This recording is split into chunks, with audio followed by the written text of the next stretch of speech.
और सबसे पहले इस वक्त की बड़ी खबर आपको दे दें। हाथरस की संदिग्ध महिला का सच आया है सामने। संदिग्ध महिला जबलपुर में जमात इस्लामी के प्रदर्शन में शामिल हुई थी। ये इस वक्त की बड़ी खबर आपको हम बता रहे हैं। हाथरस की संदिग्ध महिला का, जिसका जिक्र बार बार किया जा रहा था, जिसने पर्दे में रहकर बयान दिए थे, वो महिला जो है वो जबलपुर में जमात इस्लामी के प्रदर्शन में शामिल हुई थी। सीएए और एनआरसी के दौरान जहां पर दंगा हुआ था, वहीं पर यह प्रदर्शन हुआ जिसमें शामिल हुई ये महिला। तो हाथरस की संदिग्ध महिला का सच आया है सामने। जबलपुर में जमात इस्लामी के प्रदर्शन में वो शामिल हुई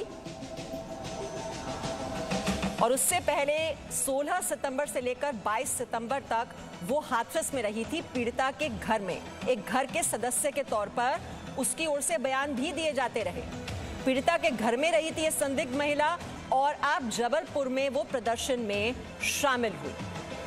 तो ये दो तस्वीरें आपके सामने हैं और संदिग्ध महिला का जो सच है वो सबके सामने आ गया है। और जानकारी ले लेते हैं, हमारे सहयोगी राजू राज हमारे साथ जुड़े हुए हैं। राजू राज, ये संदिग्ध महिला जो कि पर्दे में रहते हुए बयान देती रही, हाथरस में पीड़ित परिवार के घर पर रही और अब वो जबलपुर पहुंच गई है, प्रदर्शन में शामिल हो रही है।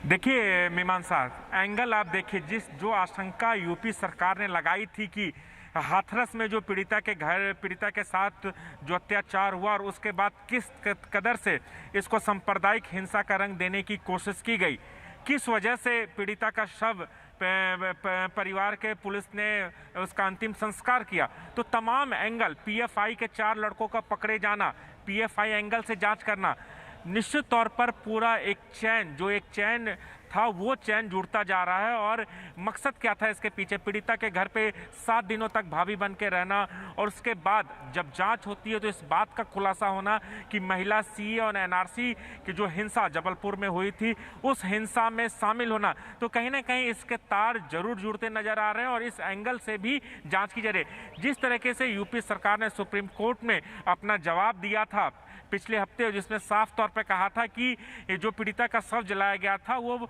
लोकल प्रशासन के आदेश पर किया गया था और उनको इस बात की आशंका थी कि अगर संस्कार जल्दी ना किया जाए तो दंगे भड़क सकते हैं। और इस महिला का, जो महिला जबलपुर की राजरानी जो महिला है, जो भाभी बनकर रह रही थी, इसका उस घर में रहना एक बड़ा सवाल क्रिएट करता है कि उनका मकसद क्या था उस घर के पीछे रहने के लिए। और यही वजह है कि आज सुप्रीम कोर्ट में जब इस पूरे मामले की सुनवाई चल रही थी तो कोर्ट ने सभी पक्षों को सुना और अभी अपना फैसला सुरक्षित रखा है।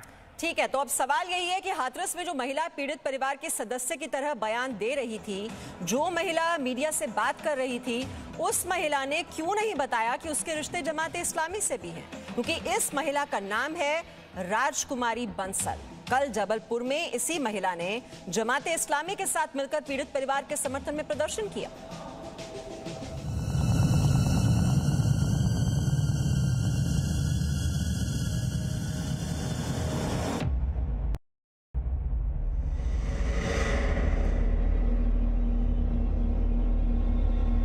गैंगरेप हुआ, उसके साथ इंजरी हुई। बेटी के साथ गैंगरेप होता है, उसके गले की हड्डी तोड़ दी गई, उसकी जुबान काट ली गई।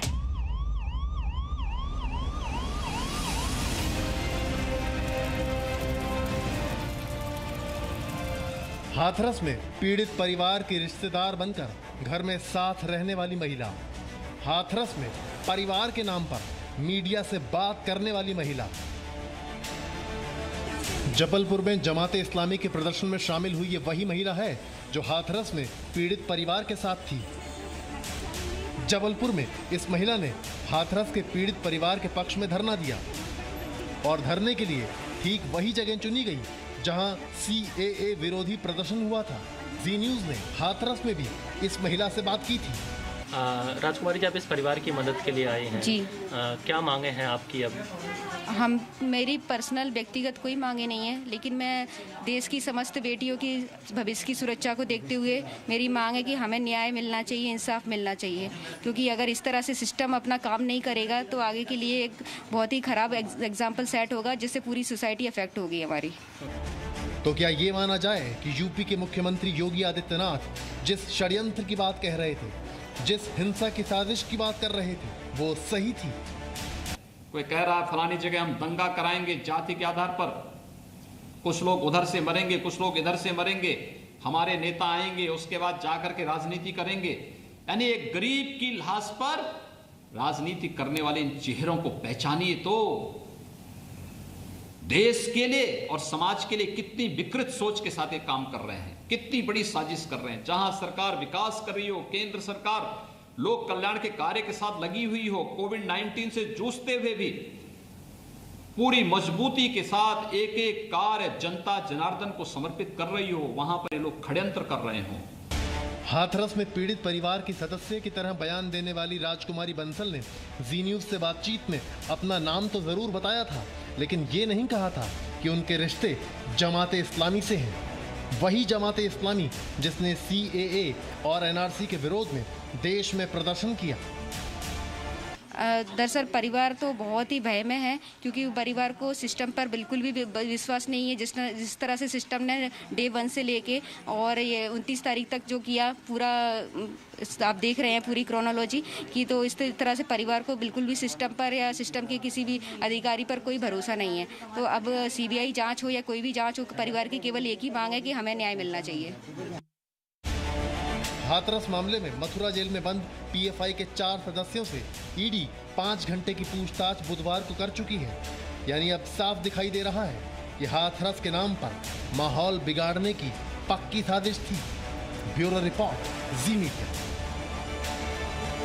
और विशाल पांडे भी हमारे साथ हैं। विशाल, सवाल तो यही है कि जबलपुर की डॉक्टर राजकुमारी बंसल हाथरस में पर्दे में क्यों थी, और जबलपुर पहुंचकर उस जगह पर प्रदर्शन किया जाता है जहां पर CAA विरोधी प्रदर्शन हुआ था। ये कनेक्शन है क्या? देखिए, कई बार राजकुमारी बंसल को परिवार के साथ देखा गया था, और जब 5 अक्टूबर को मैं परिवार से बातचीत करने के लिए गया था, तो राजकुमारी बंसल ने पहले परिवार से बात करने से मना कर दिया था। उनका ये कहना था कि पहले आप मुझसे बातचीत करिए, परिवार की तरफ से मैं अपना पक्ष रखूंगी। और वो लगातार परिवार को ये फीड करती हुई नजर आ रही थी कि आपको बोलना क्या है, क्या कहना है, कैसे इस पूरे मामले में किस मीडिया से बात करनी है, किस मीडिया से बात नहीं करनी है। इस तरह की चीजें वहां पर राजकुमारी बंसल परिवार को बता रही थी। और जब तक राजकुमारी बंसल का इंटरव्यू हमने नहीं कर लिया, तब तक परिवार से उसने बातचीत नहीं करने दी। तो वहां पर रहकर पीड़ित परिवार के घर पर पिछले कई दिनों से ये राजकुमारी बंसल रह रही थी, और लगातार परिवार को ये बताने की कोशिश की जा रही थी इनकी तरफ से कि क्या बोलना है, क्या नहीं बोलना है, कैसे तमाम चीजों पर अपना पक्ष रखना है। अब इनका कनेक्शन क्या है, किस संगठन से जुड़ी हैं, आखिरकार ये जबलपुर से वहां पर क्यों पहुंची थी। मुझे ये बताया था कि मैं दूर की रिश्तेदार हूं, कोई मौसी की लड़की बताया था, कई जगह भाभी का कनेक्शन आ रहा है। तो इन सब चीजों पर जांच हो रही है, और फिलहाल आखिरकार इस महिला का मोटिव क्या था, उस परिवार के साथ वहां पर क्यों मौजूद थी। और जैसे ही पुलिस को शक हुआ कि ये महिला रिश्तेदार नहीं है, कहीं दूर से आई है। खड़े हो रहे हैं, और सुमित भी हमारे साथ हैं। सुमित, जो यूपी के मुख्यमंत्री योगी आदित्यनाथ जिस साजिश की ओर इशारा कर रहे थे, हिंसा की साजिश की बात कर रहे थे, क्या वो सही थी? इससे तो कुछ ऐसे ही संकेत मिल रहे हैं।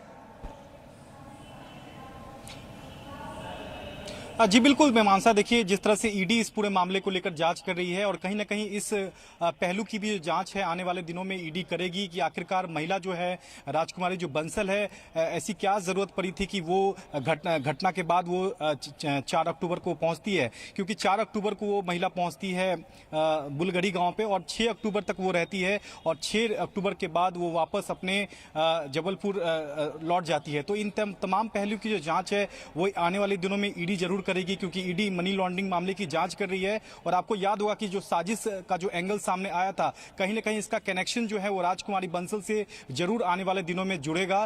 क्योंकि आखिरकार जिस तरह से महिला वो आई थी और जिस तरह से प्रदर्शन करते हुए सामने आई है, ऐसे में कहीं ना कहीं शक जरूर पैदा करता है। और आने वाले दिनों में जो तमाम एजेंसियां इस जांच में जो जुटी हुई हैं, वो जरूर जाने की कोशिश करेगी कि शक जो है और ज्यादा गहरा गया है, और इसकी तह तक जाना भी जरूरी है। बहुत बहुत शुक्रिया सभी संवाददाताओं का हमारे साथ जुड़ने। Presenting B News app available on Google Play and App Store. Download it now.